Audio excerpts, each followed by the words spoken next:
Bienvenue à Mise en route de Remote Desktop Manager pour les équipes, étape 9, attribuer des permissions.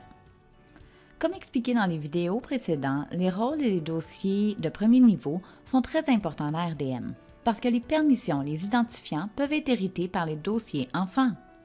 En attribuant des permissions à un dossier de premier niveau, tout ce qui se retrouve sous ce dossier, des sessions ou des entrées, hériteront automatiquement des permissions, ce qui facilite la gestion.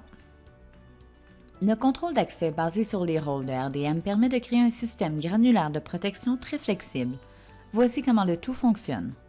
Alors, notre compagnie fictive ici, Windjammer, a deux rôles, Helpdesk et Service Desk, et elle a deux clients, Downhill Pro et Telemark. Service Desk aura la permission de voir et d'ouvrir toutes les entrées, mais ne pourra que modifier les entrées dans Downhill Pro et Telemark.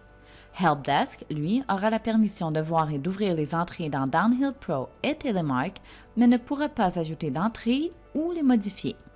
Donc, je commence par attribuer les permissions à mon dossier de premier niveau, qui sont Downhill Pro, Telemark et Windjammer. Je sélectionne mon dossier Downhill Pro, je clique sur les propriétés du dossier, puis sur Permissions. Ensuite, je clique sur le menu déroulant Permissions et je choisis Personnaliser. À côté de Voir, je choisis Personnaliser et je sélectionne le rôle auquel je veux attribuer la permission. Je sélectionne Helpdesk et Service Desk et je répète les mêmes étapes pour attribuer les permissions ajoutées et modifiées seulement à Service Desk.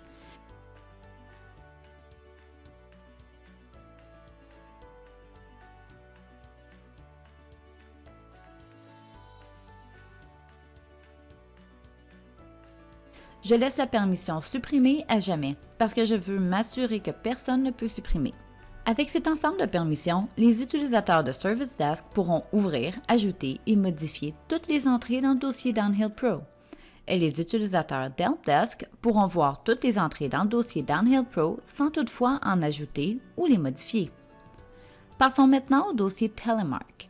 Nous attribuerons les permissions appropriées à Helpdesk et Service Desk. Service Desk a les permissions Voir, Ajouter et Modifier, alors que Helpdesk n'a que la permission de voir les entrées.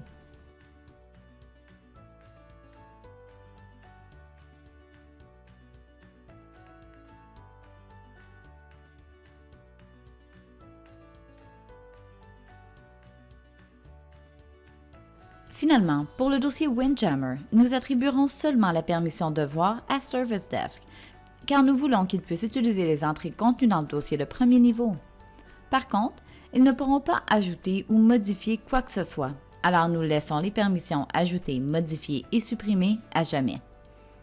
Vous souvenez-vous au tout début de la mise en route, je vous disais d'ajouter la section Permissions à votre volet de navigation.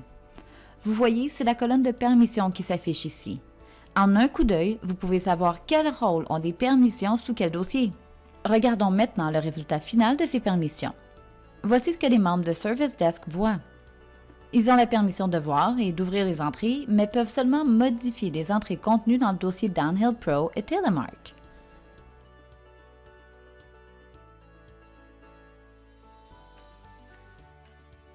Maintenant, voici ce que les membres de Helpdesk voient. Ils peuvent voir et ouvrir les entrées dans les dossiers Downhill Pro et Telemark seulement, mais ne peuvent pas les modifier. Et si vous regardez le dossier Windjammer, seul Service Desk peut les voir.